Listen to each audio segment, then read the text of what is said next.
Actually a big topic, because if you think of martial arts, quite often what we're doing is not to get the other's world, but rather to keep the other out, to kind of defend ourselves. You know, think of, let's just keep it in the martial realm for one moment. If we just keep it in the martial realm for one moment, basically the point is, if somebody is attacking me, if somebody's kind of aggressive towards me, I don't want to connect with them, but rather what I want to do is get away from them, or separate them, or keep them down, or control them. Yeah, so this is basically what we're doing. Well, this is first, this is what the caveman brain does. This is what the caveman and the cavewoman brain does. This is what our biological survival mechanisms do. We see threat and danger in the world, and we approach it, attack it to control it, or we we run away to escape it, or we kind of freeze to to make it disappear. Some kind of magical thinking that it'll disappear. Martial arts are controlling our urges to kind of be the caveman, but still, it's still the same thing. You're either going to control it, you're going to get away from it, or you're going to somehow check out. Those things get perpetuated, and there's we have a very humanity has a very rich history, history of martial traditions. Beautiful, beautiful martial arts. And also there are some incredibly brutal and horrible and horrific martial arts. You know, if you think really kind of on a most basic level, martial arts were meant first to kill one or many people. And then as that practice turned into more of an internal developmental practice, it was much more of a kind of, creating human character, creating a human, it served human development. So if you think of the Japanese samurai, even though, they would cut off a head or even cut their own belly at the drop of a hat, they were forging an internal spiritual nature. Then Aikido came along. Boom! Aikido was something very unique in the world of martial arts, very exceptional in the world of martial arts. I'm not saying it's better. In many cases, it's not toe to toe. It's not a better martial art than other martial arts, and often it's less effective. But what is exceptional about Aikido is that the competition, the zero-sum game, has been was geniusly removed by O-sensei. Not as an idea, I do this. It was his spiritual awakening. He understood that we're all one. He said, no, that's not competition. We're returning to wholeness. We're returning to wholeness. We're returning to wholeness. The way of Aiki, energies come together into harmony. They harmonize into one. How? Through the path of conflict. We're not walking around shanti, shanti, harmony, harmony, harmony. Good. If you have shanti, shanti, harmony, harmony, harmony all the time, God bless you. I wish it on everybody. I wish it for me, my family, my friends, my loved ones, the people around me, that even my enemies, my so-called enemies, I don't have enemies, but I wish them a beautiful, harmonious, prosperous, healthy, happy life. And yet, conflict comes up, it's really simple. That's what all my blog posts have been about, is that, when you have a boundary, it can be a physical boundary, it can be an emotional boundary, it can be a political boundary, it can be a cultural boundary, national boundary, whatever. One boundary and another boundary, the moment they kind of try to occupy the same place at the same time, creates tension, creates stress, creates conflict. That is where we have the need for Aikido. Not when it's harmonious, not when we're sitting on the beach with pina coladas in a little coconut cup, that's wonderful. It's when we're in conflict that we need to practice, engage, fail, try again, our Aikido practice. That's the path of Aikido. That is the way that we follow. So what I'm going to do today is I'm going to actually kind of moving along, I'm going to go into a very specific topic on getting the other person's world. As I go through this, if you have any questions, go ahead and write them down. Definitely put your questions there. And I'll get to them towards the end of this session, and I'll bring them in, answer all your questions. I've got about I got plenty of time to stick around with you guys. So, getting the other's world. In the last Facebook Live I did, I talked about the 3 life lessons of Aikido. From stress to connection, from stress to center, that first kind of internalizing move. That when we're stressed, we don't react and, fight and act and speak out of stress. Actually, we do, usually. But as a spiritual warrior, as a person who's walking a higher path of development, the first move from stress to center is to turn in. It's an internal practice. Because when you're in stress, you react. You speak and act from that stress. When you internalize to center, you're in a place of choice. And you can choose to act or not act, to speak or not speak. It's very, very different. The outcomes of those two perspectives is completely different. So let's stay with from stress to center. The second life lesson in Aikido was from center to connection. That in other words, when I meet another person, of course always, or whenever I can do this, but especially in conflict, I meet them from connection. I center, connect, and then I meet. I meet them from there, from center to connection. And the third life lesson, of course, was from connection to harmony. From stress to center, there's stress over here, there's stress over here. We go from stress to center, then we go from center to connection, then we go from connection to harmony. All four of these will have very different outcomes in conflict. All four of these are stations, they're perspectives, they're points of view. The stress from center is really the big move, Most martial arts are teaching that. Certainly Aikido is teaching that, but in Aikido, that's the foundation practice to get you into the higher practices of connection and harmony. But each one of those, from stress, center, connection, harmony, those are all four, let's just say four for now, four very different perspectives, and they will have very different outcomes in how you meet, how you receive, and how you, the skills that you use in the midst of conflict. So, of those three, from stress to center, from center to connection, from connection to harmony, we're going to look at center to connection today. We're going to kind of stop at this station, and I'm going to look at, getting the other's world through Aikido. So, what does it mean to get the other's world? Oh my God, what does that mean?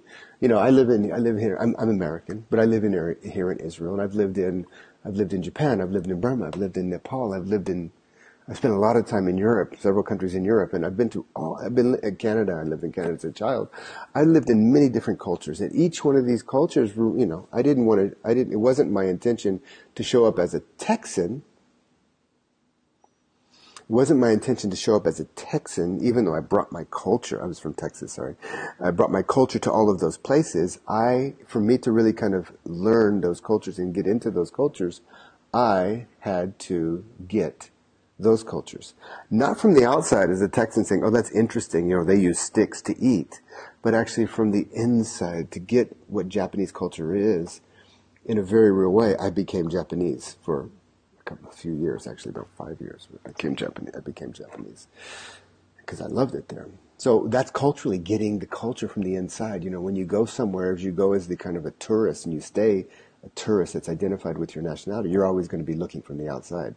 But if you're able to relax that and really get into the culture, not that you have to, assuming you want to, then it changes you. It changes you, and it changes the way people relate to you. Let me just get back in my notes here. So getting the other's world, in terms of culture, that's one thing. But now it's interpersonal relations, especially in the midst of conflict with another person. So why would you want to get the other's world? Because if you think of conflict, oh my God, they're yelling at me, they're attacking me, there's a struggle, there's tension, we don't get along. Everything inside of the system says, oh, no thank you, get away, or control. And, you can do lots of martial arts. You can do Aikido even from that perspective. What you're doing is you're taking the techniques and you're reducing them to your own kind of emotional needs, but it can be done. It's not impossible to do that. It still works. It works even sometimes more effectively because it's quite brutal. It's also it's more crude and it's easier to, whatever. Yeah, it's not as effective actually on a higher level. But, So why would you want to get the other person's world? Well, whenever we are in stress and conflict, and that's kind of and I said that intentionally, when I am in stress, when I am in conflict, when I am in fear, all of my reactions are going to be fear-based. All of my actions and all of my words are going to be fear based. And quite literally, they will be reactions, not choices. But when I orient in that first lesson, from stress to center, when I orient back into my center, then I'm in a place where all of my actions and all of my words come from choice, intentional choice. Okay, so that's one of the reasons why we want to be able to get the other person's world. We have to kind of understand our world first. So somehow rather than me being in fear, let the fear create a container where the fear is in me, and then I can actually start to understand the difference between when I'm reacting and when I'm in choice. Then my orientation completely changes. From there, when I really establish myself in that kind of first lesson, that kind of stress to center place, when I really establish myself there, I can reach out and begin to connect with the other person. But it's the same thing. I don't want to connect with them externally. I don't want to connect with them. I see their hand. I see that if it's Aikido, I see there's a strike coming or a punch coming or they're grabbing me. No, I want to go a bit deeper than that, and I want to get them from there inside. So if I don't get them from their inside, I'm going to be responding to their actions. I can respond from choice, from a good centered place to a person's actions. I can respond from choice in a good centered place to their words. But there's a very easy chance that I slip out of my center and I go back into reaction. And whatever I'm doing, whenever I respond or react, whenever I react from fear or when I react to the other person's aggression or fear, it always perpetuates conflict. It's quite literally repeating the past, and it is quite literally increasing the separation that is already there. So in other words, there will be no resolution. Aikido is looking for the resolution or the restoration of harmony. There's no new beginning in relations. It's always just repeating, oh, you again, oh, that again, ah, you do that again, ah, you say that again, and we repeat it again and again and again. And not with the same person, surely with another person. There's no new beginning, right? And like I said, we don't restore to wholeness. And this is really kind of the key to everything. Aline had a great question here. She has a question. Hey, Aline, how you doing? Nice to see you. The question, how do you define harmony? Well, harmony for me is very simple. In the context of what I'm talking about now, it is the restoration of wholeness. So anything that increases or perpetuates separation, and my God, just on a feeling level, you always know when there's more separation. It's like, you kind of move away, like that, the judgment comes up. Maybe the breathing gets tense, maybe your shoulders get tense, or certainly in a conflict. But even subtle levels of separation, it's like, those people over there, I don't trust them. Boundaries are fine. Not trusting is okay, don't get me wrong. Even with boundaries, you can stay open. Yeah? And when you return to wholeness, when you return to harmony, the sense of separation heals. The sense of separation comes back together.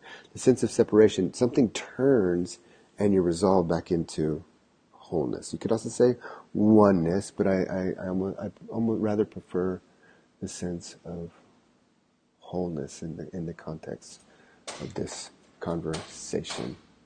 So basically, what it means to get the other person's world through Aikido, it means to get them from their inside. Okay, so what does that mean? When I'm in stress, I'm not really aware of what's happening on my inside, but the more that I practice, I begin to understand what's happening on my inside. It's like, oh wow, there's fear, there's tension, there's stress. I start to kind of feel what's going on inside.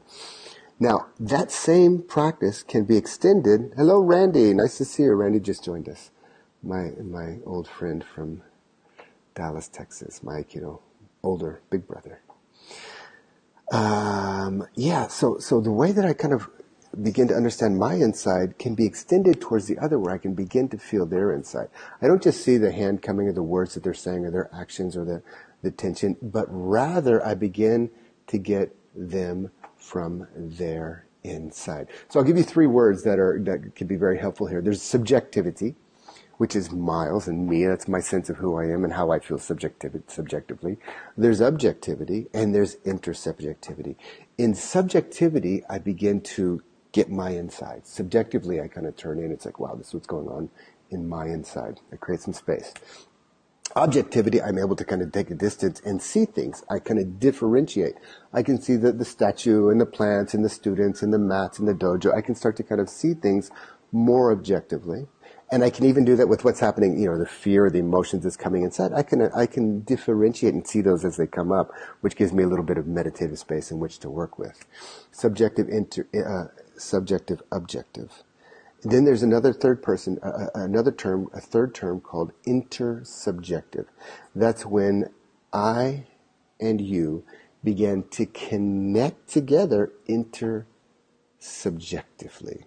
Now, what happens in the intersubjectively when I'm looking at you, or when you attack me from over there, and it's like I'm trying to defend myself. I might be fast, but I'm always reacting and trying to respond properly to what's going on. But the fact is that when you and I come together, and when we really come together, we create another inside. There's you and me face to face, and there's an inside between you and me. And that we can be face to face and not have an inside. It's like I'm still kind of in a stance with you. But if I can relax that and we really come together and we kind of agree that, yeah, there's something happening here, then we shift into a we. From that place, also from the external place, but we shift into something that's very different. So when I'm doing Aikido, objectively, it has one very specific outcome. When you're technical training, it's great to do it objectively because it's very effective. When I'm doing it subjectively, where I kind of feel myself, and maybe I work more with the principles within myself, center, extension, balance, posture, these things, it has a very different feeling, a very different outcome. And when I work intersubjectively, that requires me to get your world, get you from your inside. That requires for me to get your world. What it means is that I energetically shift to the inside of the relationship. It doesn't matter if it's a relationship with your spouse or your partner or your colleagues at work or your children or your friends or somebody you meet on the street or somebody that you're in conflict. As an Aikidoka, it requires us to shift to the inside of that relationship. And it's especially challenging to do that in the midst of conflict because everything inside of us, the bells and whistles are ringing to go into separation. But as somebody who's walking a higher path of practice, our job is to shift to the inside of that relationship. This is essentially the meaning of ki musubi. Ki musubi. Ki is energy. Musubi is to tie together, the knotting together, the tying together of ki, the tying together of energy. Ki musubi is one of the deeper principles of Aikido, and to really do, as long as I'm in separation, if I'm looking at you, I can, the samurai, one of the things that they did was they cut off people's heads. That's an art form. Wow, if I feel you, it's very hard for me to cut your head off. Not that I've ever done that, not that I would ever want to do that. But, they made an art out of it, but they did it through deep Zen was a big help in that. Not to bring down Zen, but you can do lots of high mind mental training to create focus and emptiness, and then boom, when you cut off somebody's head, there's nobody there, you're nobody, life is an illusion, what does it matter? Boom. Because in emptiness you don't feel the other.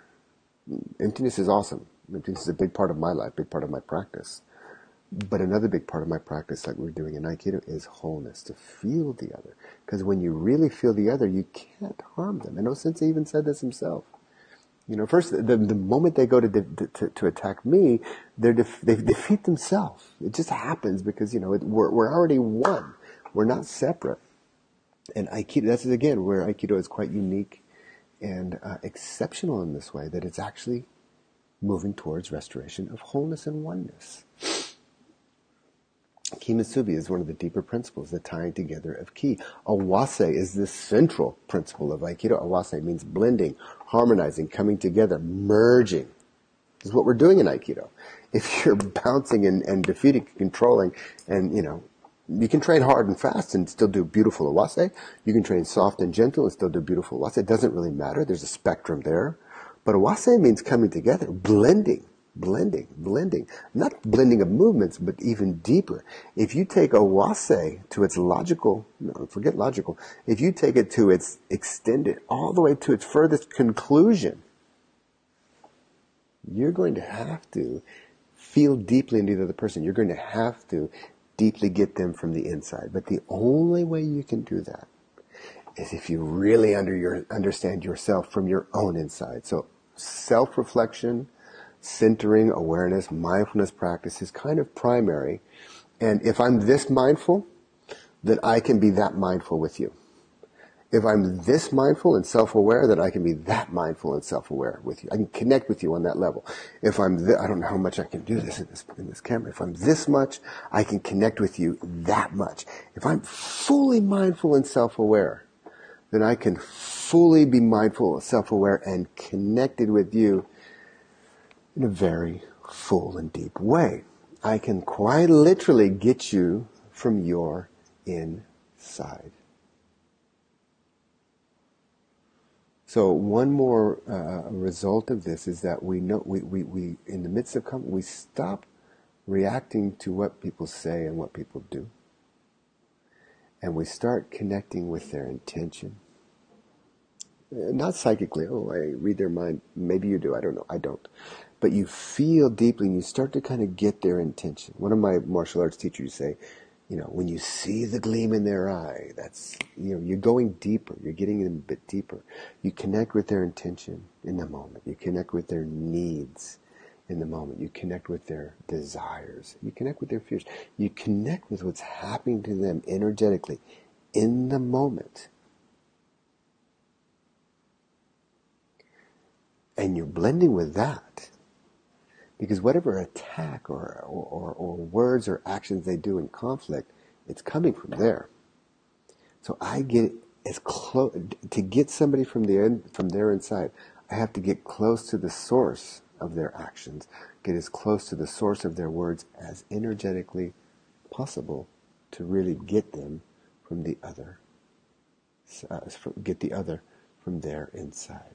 So if you take awase to its furthest exploration, if you take ki musubi, the tying together of ki, if you take these beautiful principles of Aikido to its furthest exploration, it absolutely requires you to do something that's completely counterintuitive in a conflict, completely counterintuitive in a martial art.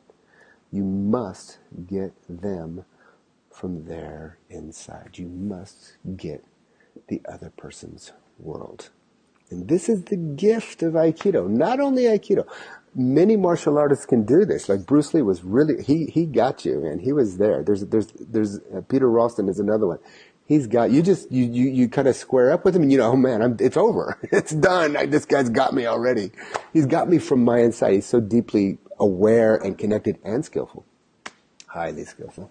That they just get you, they get your world. And then, and then it's like, well, let's go have a beer or coffee or whatever it is. So that in a way is really kind of the goal of our practice is to be so deeply grounded and so deeply grounded that I can deeply connect with the other person to get their world through Aikido.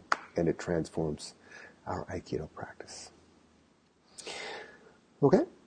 Let's take a look at a couple of the questions. Kelly says, does the process of center to connection have additional consideration when it involves an irrational, angry person with the intention to attack you?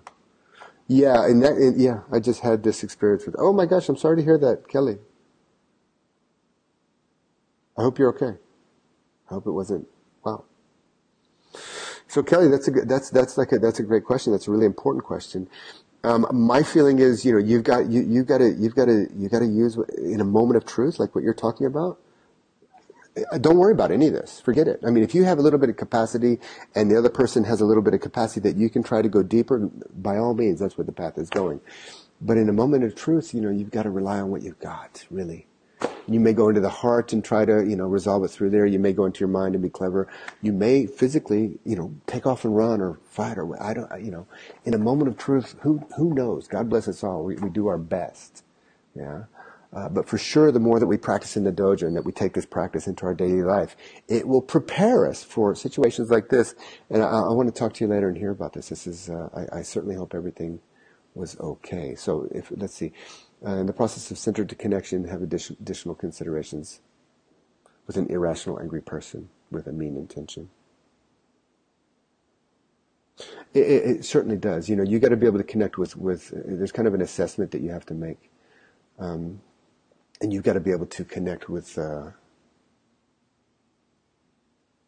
what's the appropriate thing to do in that moment. And forget Aikido. If it's really, okay, it was not a physical attack. That's good to hear. Kelly, I'll change that one. Kelly kind of qualified it, so it wasn't a physical attack.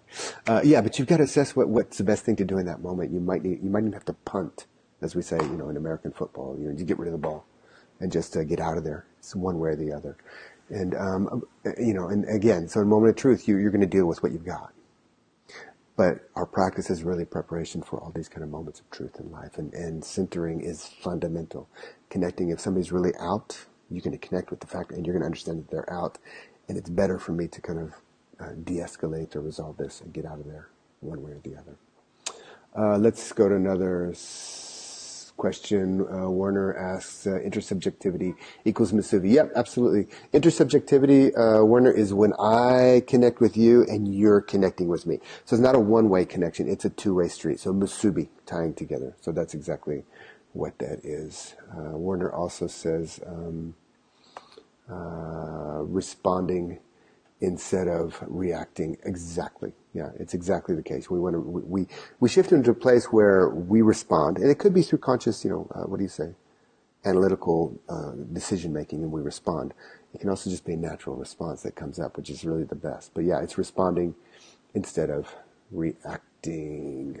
Let's see. I don't want to skip anybody. Eric Drake has a question. He says, when you connect with someone's intention, but their intention doesn't match their choices, isn't it unethical to engage and support their intention? I completely agree. Let's say, this is a very general thing you're saying here, but let's just assume that you see that somebody's intention is unhealthy. Yeah, again, it's an in the moment. It's case by case, and in the moment, you got to decide what's the best way to deal with this, Eric. And you may decide to do an intervention. You may decide also to punt, not to be involved with it. Somehow, if it's something. Again, who knows? You may decide to really just blend and be with something, but you may decide to hold their hand. You may decide, Eric, to even let them make the wrong choice, because all the preaching in the world, or all the advice in the world, if they don't have the ears to hear it, it's just waste. It's really pearls before swine, as the biblical saying goes. So yes, ethically. But then again, I would say that you have to be aware enough to understand that there's an ethical concern there. So if a drug addict comes begging for money so they can take it and buy more drugs because it's going to make them feel better, you may be compassionate enough to say, well, I want you to feel good. But if you wake up a little bit more, if you're a little bit more, you're actually contributing to destructive health, destructive behavior. And that for me, I would say that that's an ethical concern. And in the end, I love that you brought in ethics here, because, we take an ethical guideline and we measure that against reality, and it creates conflict and stress. And again, boom, this is our Aikido practice. Thanks, Eric. There's one more here, I think. Yeah, one more, and then we'll finish off. Again, it's from Werner. He says, beautiful, Werner. I love that you mentioned this. Werner, I don't know who you are. It's nice to get to know you a little bit more. It's a great question. You're saying reprogramming the limbic response via training. That's it, man. And we can, going from stress to center is kind of reprogramming our nervous system. Going from center to connection is also reprogramming our nervous system, but it's also reprogramming the other's nervous system, but it's reprogramming the social network. How do we can relate as neo-Nazis, and that's a program. There's a social program. or barbarian. I don't know. I don't want to. It's hard for me to stereotype a group, but we could program really unethically. We could organize and be social unethically, yeah. But that's one program. But when we're centered and we really connect in an open way, it's a different programming. So, absolutely, yeah, beautiful. Warner says that he's a student of Andrew Haidt Sensei. Andrew's a good friend in Canada. Warner, well, thank you, appreciate it. Send my love and greetings to Andrew. Good stuff. And Randy, who is also a body worker. He's a Rolfing therapist and Aikido sensei. That Randy says, as a body worker, we do this wall. I guess that means all. We do this all the time, but we have our hands on the other person. But this is different and on another level. Yes, it is. It's very subtle. I've done a lot of psychosomatic therapy with hands-on therapeutic practices, and I've had and I know Randy's a great therapist, and I've had great therapists, and just through the hands, I've had people get my world through touch. I've had people get my world through energy, doing energy work, and it's like, I'm picking up this, this, and this, and I'm like, it's blowing my mind that they're getting that. It's almost psychic. And certainly, if you think of some just traumatic thing, you feel it in the body. My God, when you're training with somebody, do Ikkyo Urawaza, you'll see how stiff a person is in their shoulders, and how released, and how traumatic, and how armored they are. If you're armored, you're like a tank. You're inside and you're safe. Nobody can get your world, but you can't go out. You are trapped inside your own armor. So a big part of getting the other person's world is this first move from stress to center.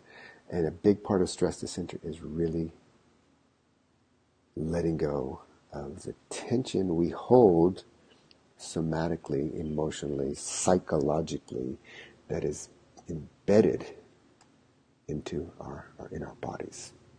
Randy, thanks for bringing that up. That's a really beautiful point. So everybody, that's it for today's Facebook Live. Thank you all for joining me on this kind of mini teaching on getting the other's world through Aikido. As I said, this is it's part of the series from the Aikido and the evolution of response that I will be continuing for about 2 more weeks. Yeah.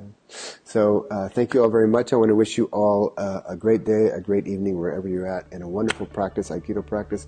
And I'm wishing you the best. And may you always continue, may your practice and path always continue to go forward and ever forward in the evolution of response. Thank you, everybody.